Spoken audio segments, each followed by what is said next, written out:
Unlisted market में NSC की valuation करीब 5 लाख करोड़ रुपए आंकी जा रही है और बुधवार को इसका अनलिस्टेड शेयर 2045 रुपए प्रति शेयर के आसपास पहुंच गया और पिछले एक महीने में इसमें लगभग 3.25% की बढ़त आ गई है।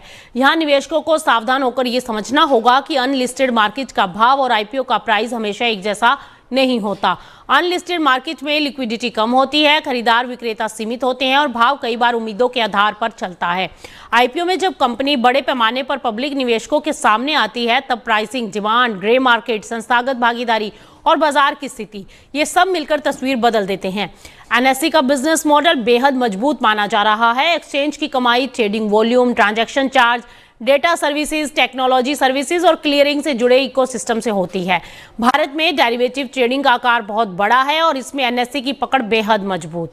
लेकिन मजबूत बिजनेस का मतलब ये नहीं कि किसी भी कीमत पर निवेश सही हो जाता है।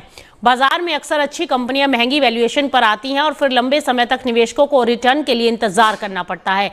इसीलिए एनएससी आईपीओ में सबसे बड़ा सवाल कंपनी की क्वालिटी नहीं बल्कि प्राइसिंग और वैल्यूएशन का होगा। अब इस आईपीओ के लंबे और कठिन सफर को भी समझना जरूरी है। एनएससी ने पहली बार अक्टूबर 2016 में सेबी के पास आईपीओ के लिए आवेदन किया था, लेकिन यह रास्ता आसान नहीं था। साल 2015 के कोलोकेशन मामले ने एनएससी की साख पर सवाल खड़े कर दिए थे। आरोप था कि कुछ ट्रेडर्स को सर्वर तक तेजी से पहुंच मिली जिससे उन्हें ट्रेडिंग में अनुचित लाभ मिल सकता था। ये मामला सिर्फ टेक्नोलॉजी का नहीं था, ये बाजार में भरोसे का भी था। शेयर बाजार भरोसे पर चलता है। निवेशक अपना पैसा इसलिए लगाता है क्योंकि उसे भरोसा होता है कि व्यवस्था निष्पक्ष है। अगर किसी को तेज एक्सेस मिले, किसी को पहले जानकारी मिले, किसी को सिस्टम में बढ़त मिले तो बाजार की बराबरी का सिद्धांत टूटता है। इसी को लेकर सेबी ने एनएससी आईपीओ को लंबे समय तक रोके रखा। गवर्नेंस, टेक्नोलॉजी, इंफ्रास्ट्रक्चर और कोलोकेशन से जुड़े सवालों ने एनएससी के सार्वजनिक होने की राह में बड़ी बाधा खड़ी कर दी। फिर मौजूदा समय में इस मामले को सुलझाने की दिशा में प्रयास तेज हुए। जानकारी के मुताबिक एनएससी ने जून 2025 में कोलोकेशन और डार्क फाइबर मामलों को खत्म करने के लिए सेबी के पास सेटलमेंट की अर्जी दी और 1388 करोड़ रुपए से ज्यादा भुगतान करने की पेशकश की। हाल ही में सेबी के एक्सपर्ट पैनल ने इस सेटलमेंट को मंजूरी दी और माना जा रहा है कि आईपीओ की सबसे बड़ी रुकावट अब हट गई है।